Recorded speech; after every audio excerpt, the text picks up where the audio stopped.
ng makihula, makisaya at manalo ng papremyo dito sa Family Feud.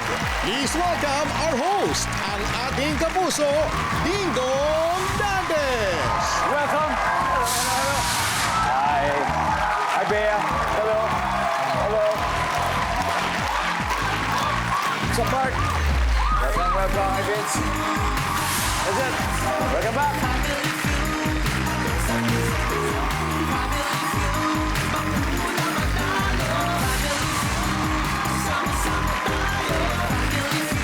Alam mo na to.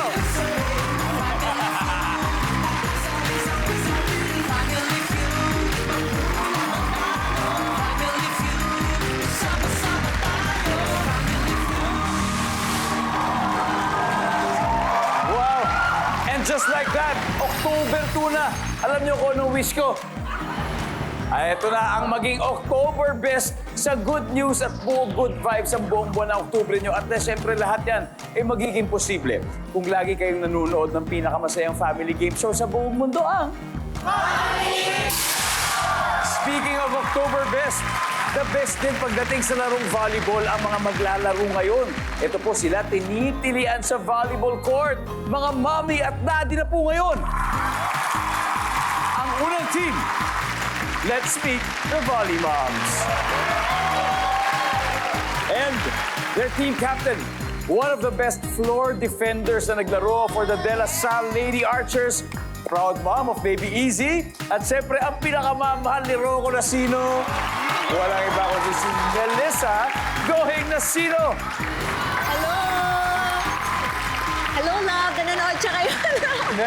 Welcome to Family Feud. Thank you. It's been a while. Yes, that's right. Matagal yung last ko na nandito. Correct. And now I'm a mom. Yeah. Yung unang-una ko na nandito ako, I was pregnant na. Wow. Kaya medyo naglalag ako noon. Pero ngayon, eto na, Baby Easy, Yes! Baby Easy, grabe. Ano Oh lagi my na? goodness. Okay, maraming mga surprise na pinapakita mo sa si Baby Easy ngayon. Parang aktor din siya eh. Malang-mana sa asawa ko eh. Magdadrama siya, mag-isa, or tumitingin siya sa mirror, tapos umiiyak. Parang ganun-ganun. Manang-mana kay Daddy Manang-mana. sa acting skills. Pero pagdating sa sports kaya, ano Mel, sa tingin Naku, mo? feeling ko rin. Kasi very, siya, fit. Now, from Melissa, syempre Yes. gusto nating makilala ang ibang volley moms sa kasama natin this afternoon. Melissa, please do the honors of introducing. O former DLSU lady spiker, Ate Paneng, Stephanie Mercado. She was my captain doll and idol ko yan. Very, very madisiplina yan. Strict yan. Speaking of Captain Ball, nako, parang kasama rin niya ang kapitan. Yes! Ako, kasi ako yung nasa left seat, kaya ako yung captain sa Yes. picture. Oo nga. How old is your son now? He's turning 4. And?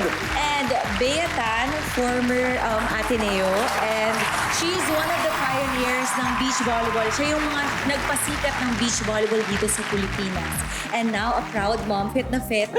Ayan. Where was this taken? Where was this photo This taken? was in Sweden, in Gothia Cup. Sa Sweden. World Youth Cup, yeah. That was just this year, July. Kailangan parating ini-involve ang mga anak sa sports. Di ba para nasa consciousness nila yun? To promote it all the time, volleyball and football at the same time. So, kind of like our passion since, grade school, maybe we've been playing. So, it's nice to really continue it.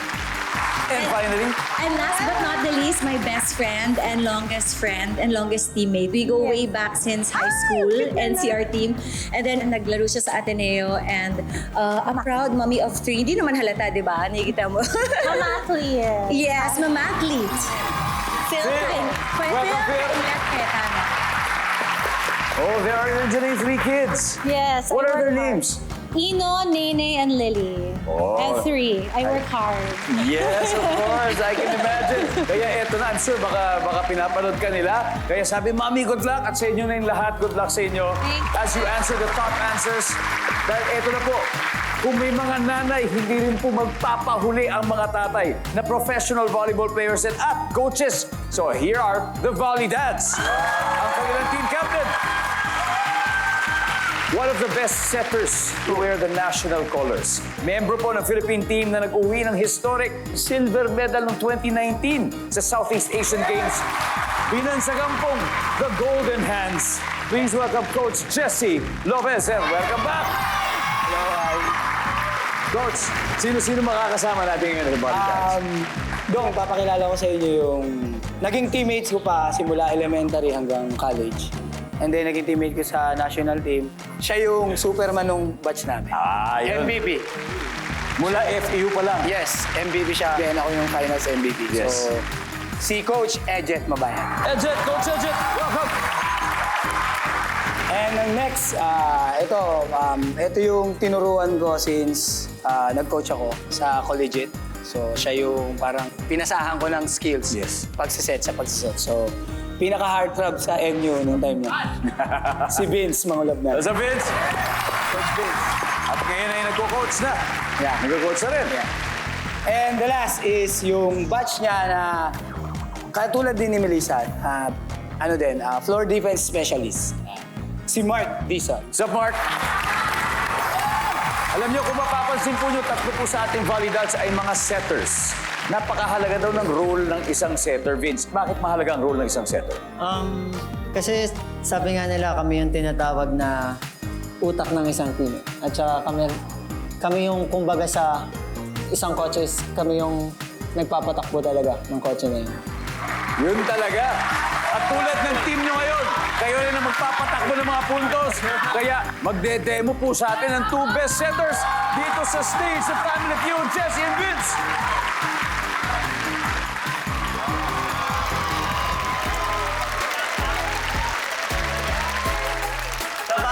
Kay Sir Ding Dong! Hoy!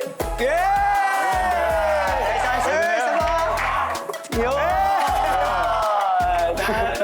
Last one! Last! Yes! Yun pala yun. Thank you. Grabe. Alam nyo, ngayon ko lang ginawa sa bubuhay ko, malulupit pa yung nagturo sa akin. Maraming salamat sa inyo. Pero salamat din dahil, eto na, umpisa na natin kunin yung mga top answers of the first round. Melissa, are you ready? Ready? Jessie? Ready. Let's go play round 1.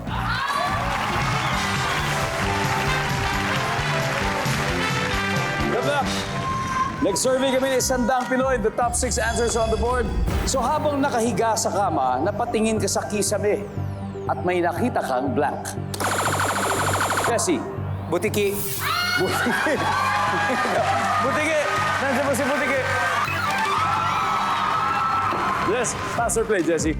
Play. All right, Mel, balik muna tayo. So round 1, exit. Habang nakahiga sa kama, napatingin ka sa kisame, nakakita ka ng Ipis. ibis. Tapos nahulog. Patay tayo dyan. Nandiyan ba ang ibis? Coach Vince, ulit, habang nakahiga sa kisame, napatingin ka, may nakita kang ano? Ilaw. Ilaw. Siyempre. Actually, kahit dito sa kisame ng studio, maraming ilaw. Nandiyan ba yan, survey? Yes, sir. Mark. Habang nakahiga sa kama, napatingin ka sa kisame at may nakita kang ano? Langaw. Langaw! Nakadikit! Nakadikit sa kisame. Nandiyan ba ang langaw? Walang langaw, Jessie. Habang nakahiga sa kama, muni-muni kang gano'n, tapos napatingin ka sa kisame. Ano nakita mo? Agiw. Agiw. Mga dumi yan, lalo na kung mataas talaga yung kisame. Hindi mo maabot yan kapag naglilinis ka. Nandyan ba ang agiw? Yes, nandyan! Coach Ejet, habang nakahiga sa kama na patingin sa kisame, nakakita na. Sapot ng gagamba yung sapot ba? Sapot. Gagamba. Gagamba! Nandyan ba ang gagamba? Yes! Vince, last na lang. Habang nakahiga sa kama, napatingin ka sa kisame, may nakita kang daga. Naku po! Oh no! Nandyan ba si daga? Wala. Okay, Volley Moms, pwede na kayo mag-usap-usap. Ito lang. Mark, ano pa kaya?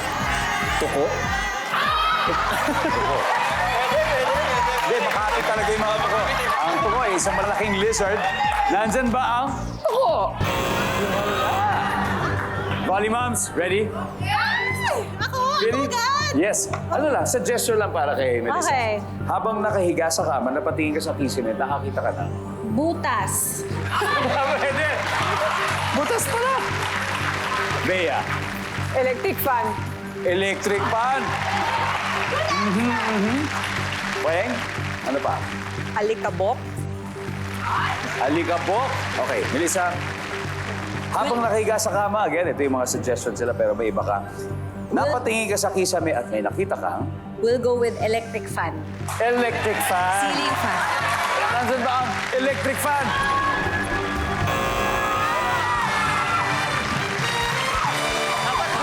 Okay, paalala lang po Ito ay sinurvey. Tignan natin ang number 2. Multo? Talaga? Ano ko si Bea? Sino makakaisip ng multo? Yes. Nasa kisame. Nasa kisame yung multo. Labo naman. Anyway, guys, ginalingan agad ng mga tatay. The Volley Dads now have 78 points. We know that the Volley Moms are super competitive. Grabe talaga, kaya sigurado ako nahahabol po sila mamaya. Pero bago yan, ang mga viewers po nang bibigyan natin ng pagkakataon dito sa Guest to Win promo. Nakatutok pa rin kayo sa Family Feud. Isang Oktoberfest na laban ang nagaganap between your favorite volleyball stars na may kanya-kanya na po pamilya ngayon. So far, naghahabol ang Volley Moms. Wala pang puntos, pero okay lang, round 2 pa lang naman. Ang Volley Dads kayo, 78 points. Kaya ang susunod na magtatapat, ang anak ng Filipino track and field legend, the late, great Miss Lydia De Vega versus one of the most decorated FEU Camarao athletes na ngayon po ay coach na rin. Paeng and Edget, let's play round 2.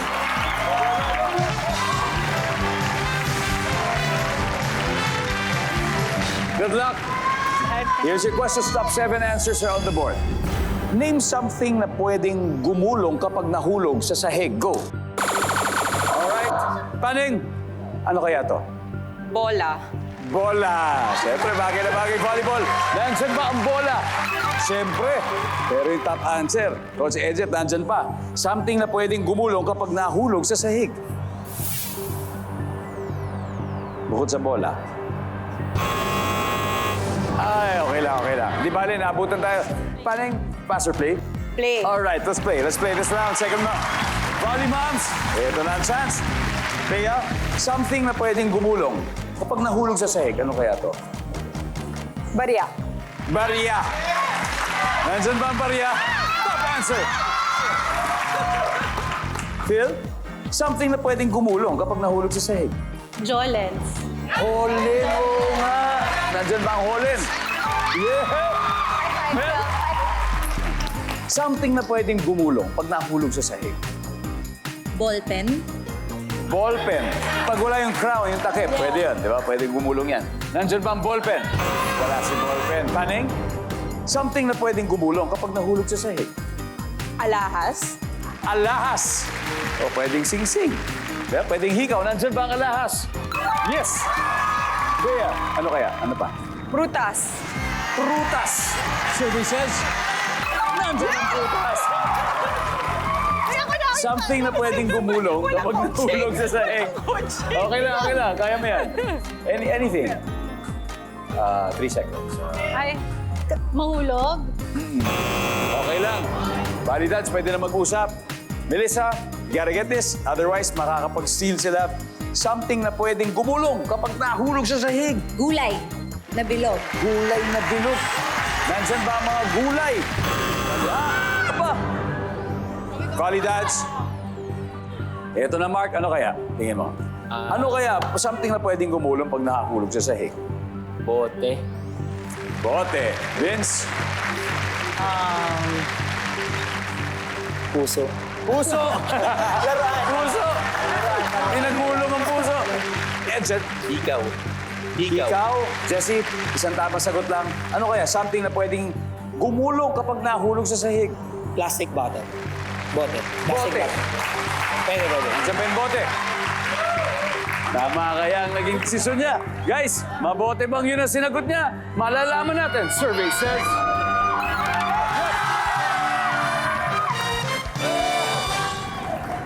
Bote, pinakinggan mo si Mark. Anyway, let's see kung hindi natin nakuha na isa na yung number 5, please. Pero dapat siguro hard-boiled yun. Hindi mo mababasa. Basag. Anyway, it's a repeat win for Volley Dads. Meron na sila 164. Pero kailangan makapuntos na sa next round. Kailangan na natin makapuntos, Volley Moms. Or else, matatambakan kayo. Kumbaga sa volleyball, posibleng ma-sweep kayo. Siyempre, ayaw natin mangyari yan. October best talaga ang suporta ng mga loyal viewers ng Family Feud. Kaya maraming salamat po sa inyo. Now, Back to the game. Babawi ang Volley Moms. Kasi namumuna ang Volley Dads with 164. Next to play, isa po sa prime movers ng Beach Volleyball Republic na si Bea Can at ang two-time UAAP champion at kayong coach na rin, Vince. Mangulatan, guys. Let's play round 3. There you go. Good luck. Double points. Top 6 answers are on the board. Ano ang magandang iregalo sa taong mahilig magluto? Go! Bea. Kalan. Kalan. Siyempre, kalan. Nandyan ba ang kalan? Yes, nandyan naman. Ano ang magandang iregalo sa taong mahilig magluto, Vince? Apron. Apron. Madilang ibalot. Nandyan ba ang apron? Wala. Wala. Pass or play? Play. Eto na yun. Eto na yun. Eto na ang habol natin. Phil, yan, may kaibigan ka na mahilig magluto. Okay, si Bel, magre-regalo ka sa kanya. Ano kaya ri-regalo mo sa kanya? Pagkain. Oh, pag mahilig. Ingredients. Steak. Bagay. Pag mahilig magluto, pagkain din ang bibigay. O, di ba? Nandyan ba ang food?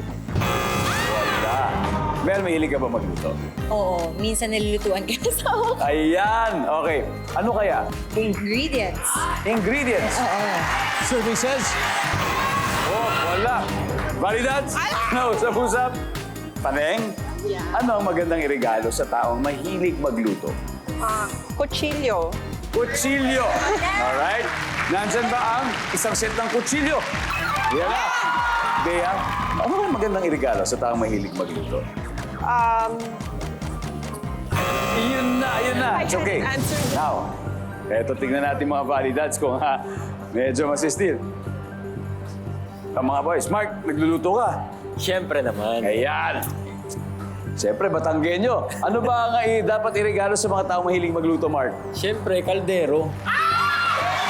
Vince, Sandok. Santok. Coach Jet, Kawali. Kawali. Ayan na. Isa lang, Jessie. Isa lang.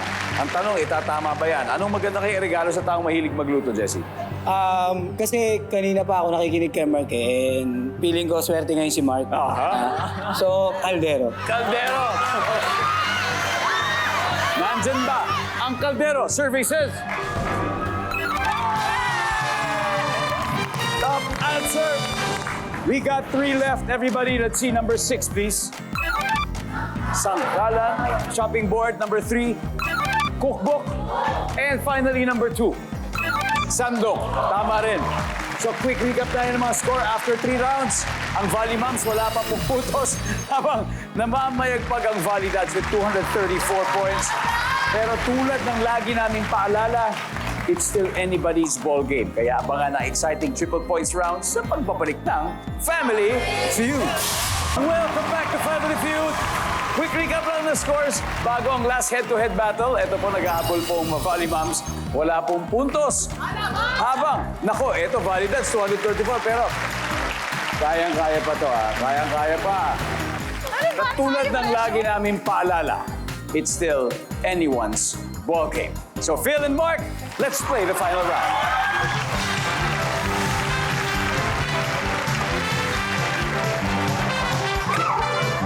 Oh, nanalo si Phil. Parang pangitay na ito. Okay, good luck, good luck. Top 4 answers na lang ito. Bakit ka nagpapainit o nagpapakulo ng tubig? Go! Mark. Maliligo. Kasi maliligo. Lalo na noon. Takuri. Di ba? Nandyan ba ang maliligo? Meron? Phil, eto na! Eto na! Bakit ka nagpapainit o magpapakulo ng tubig? Para sa kape. Para sa kape. Nandyan ba yan? Top answer.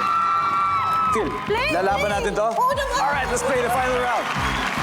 No coaching. Melissa, this is it. Bakit ka nagpapainit o nagpapakulo ng tubig? Magtitimpla ng gatas. Gatas. Kung merong kape, magtitimpla ng gatas para kay Izzy.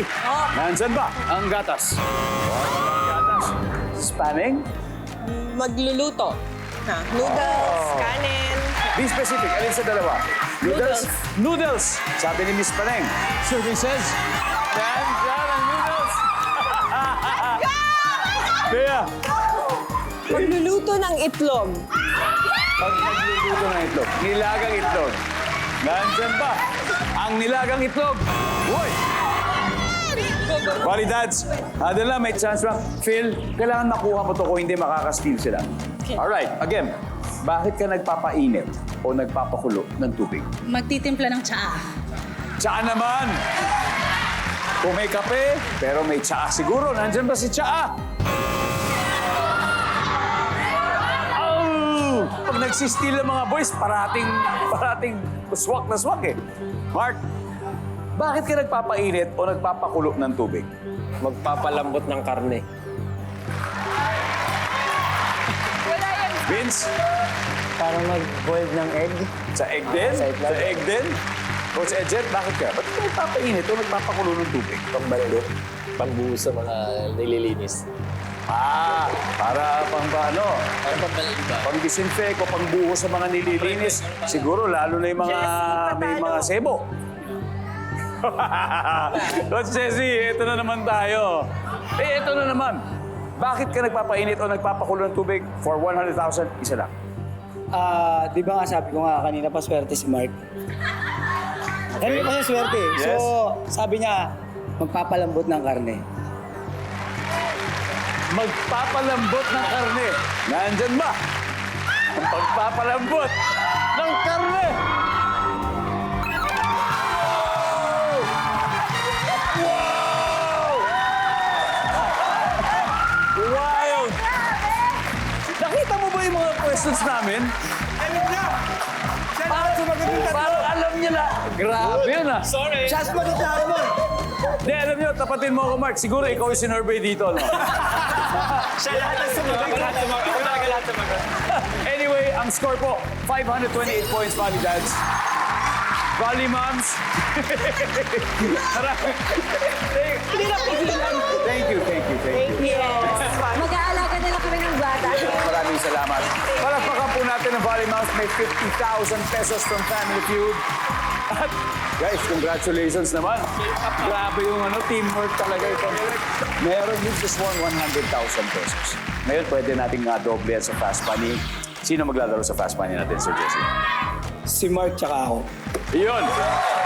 Si Mark at si Jessie, all the best to your team. Isang October best episode na napapanood niyo sa Family Feud. Pero beaming with happiness and pride po ang Valley Dads dahil nanalo sila kanina 100,000 pesos. Pero magiging mas masaya sila kung makakapag-uwi sila ng total cash prize of 200,000. Kasama po natin ang napakalupit na si Mark. At syempre may 20,000 din para sa inyong charity. Mark, ano bang napili? Ang napili po namin ay Bahay Aruga for pediatric patients. There you go, para kay Ruga. Kaya ito nga, pang-pass money na. So si Jessie nasa waiting area, give me 20 seconds on the clock. Ito na, good luck. Kahit nakapikit, kaya mo to. On a scale of 1 to 10, 10 being the highest, gaano ka naniniwala sa horoscope? Go. 8. Kung ang pangalan mo ay Joselito, ano ang nickname mo? Jose. Ilan ang kotse ng kapitbahay mong mayaman? 3. Fill in the blank, masamang blank. Masamang damo. Bukod sa jasmine, isang klase ng bigas. Dinorado. Let's go, Mark! On a scale of 1 to 10, gaano ka naniniwala sa horoscope? Sabi mo, 8. Ano ba zodiac sign mo? Cancer. Cancer. Cancer. Sinabi ba ng zodiac sign mo na mananalo ka ngayon? Oo, Parang, syempre. Nandyan ba ang 8? Yeah, okay. Kung ang pangalan mo yung Joselito, ano ang nickname mo? Jose. Survey says, wow! Ilan ang kotse ng kapitbahay mong mayaman? Sabi mo, 3. Survey says, yes. Fill in the blank, masamang damo. Survey says, hanep. Bukod sa jasmine, isang klase ng bigas. Inisip at dinorado. Nandyan ba ang dinorado? Nandyan! Wow! 37 to go, Mark. Let's welcome back, Jessie. Coach, 200 target natin, di ba? Sa tingin mo, ilan ako ni Mark? Siguro mga 100 plus yan kasi ang swerte ni Mark ngayon eh. Hindi ka nagkakamali nila swerte. Sobrang swerte. 163. Grabe. Para mas kinakabahan pa ako ngayon. Mas kinabahan ako dito kaysa doon sa naglaro ko ng fifth set eh. Pressure. 37. Para makuha ang 200, sa puntong ito makikita na ng mga viewers sa sagot ni Mark. Give me 25 seconds on the clock. On a scale of 1 to 10, gaano ka naniniwala sa horoscope? Go. 10. Kung ang pangalan mo ay Joselito, anong nickname mo? Lito. Ilan ang kotse ng kapitbahay mong mayaman?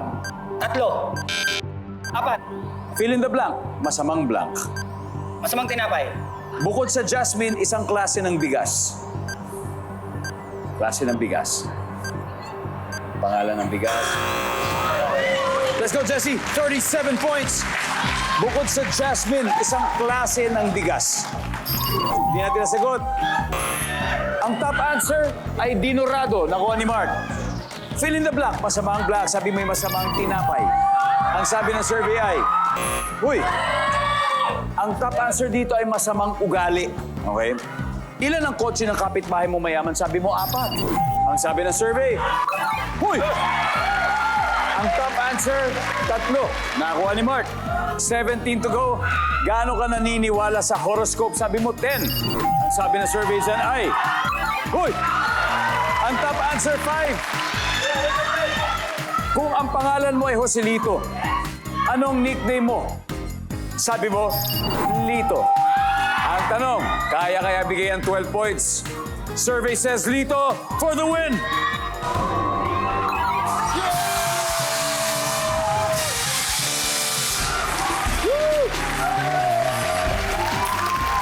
Congratulations! Validad, you have won a total of 200,000 pesos. Ang top answer doon, Jose. Nako. Coach, ano masasabi niyo sa pagkapanalo niyo?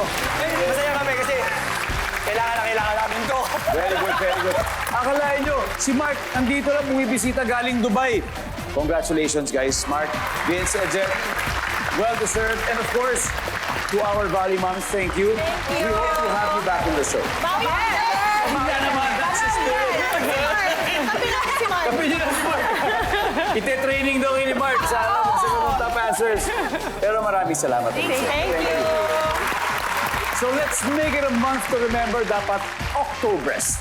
Maraming salamat, Pilipinas. Ako po si Ding Dong Dantes, araw-araw na mag-ahatid ng saya at papremyo. Kaya makihula at manalo dito sa Family Feud.